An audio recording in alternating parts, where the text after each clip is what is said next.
బాబీ గారు బాగున్నారా బాగాలేదు రాకపోతే రాలేదంటున్నారని చెప్పేసి లండం నుంచి లండం పైనుంచి రాజమండ్రి నుంచి రైలు కింద నుంచి డబాక్క పడిపోయామండి. వచ్చేసామండి అమలాపురం పెట్రోల్ ధరలో వచ్చేసామండి. ఏమంటే మా ఇంట్లో డబ్బుకేం దానికేం లోటు లేదండి. మరి మా ఇంట్లో కోట్లు ఉంటే కుక్కలు తినేస్తున్నాయి, లక్షలు ఉంటే నక్కలు తినేస్తున్నాయి, ఏలుంటే ఆకలు తినేస్తున్నాయి, పదులుంటే పందులు తినేస్తున్నాయి, ఆఖరి చిల్లర ఉంటే చీమలు తినేస్తున్నాయి.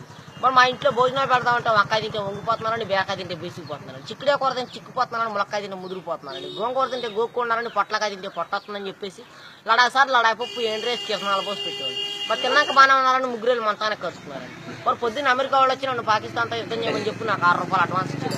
మరి వాళ్ళు ఇచ్చిన ₹6 అడ్వాన్స్ తీసుకుని జీడికినంత జీబ్ వేసుకొని తూటుకారంత తుపాకి తీసుకొని బయలుదేరానండి. మరి జీడికినంత జీబులో డీజిల్ అయిపోయిందని చెప్పి జీబు వెళ్ళిపోయి చెరువులో పడిపోయిందని నేను వచ్చి ఇక్కడ పడిపోయానండి.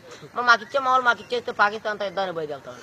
మరి మీకు ఏదైనా ఫ్యాక్టరీ కావాలని చెప్పండి. గుడివాడ గుడ్లు ఫ్యాక్టరీ మాదేనండి, దుబాయ్లో దూదు ఫ్యాక్టరీ మాదేనండి, ఏలూరులో ఎలకల ఫ్యాక్టరీ మాదేని, పామర్లో పందుల ఫ్యాక్టరీ మాదేనండి. మరి మీకు ఏదైనా ఫ్యాక్టరీ కావాలంటే రీఫిల్ లేని పెన్ తెచ్చుకుంటే మొత్తం రాసి చేస్తామండి. మరి మేము ఇల్లు కడదామంటే తాటాకైతే గలగలంటే ఇటుకే తిరిగిపోతుందండి, జమ్మ అయితే జారిపోతుందండి, పెంకైతే పేలిపోతుందండి, నా అయితే నలిగిపోతుందండి. మరి అందుకని చెప్పి మా ఆఫీసులో భలే కలపలు కనిపెట్టారండి. ఏమేమి కలపాలంటే బొబ్బాస్ కలపండి, జిల్లేడు కలపండి, ఉరిగడ్డి వాసాలండి, దొంగ దోలాలండి, చీపురు పుల్ల కిటికీలండి, పైన కోడిపీట ఆపండి. మరి పైన కోడిపీట ఆపేందుకంటారా, వచ్చే వర్షాకాలంలో కారు సువాసన వస్తారు.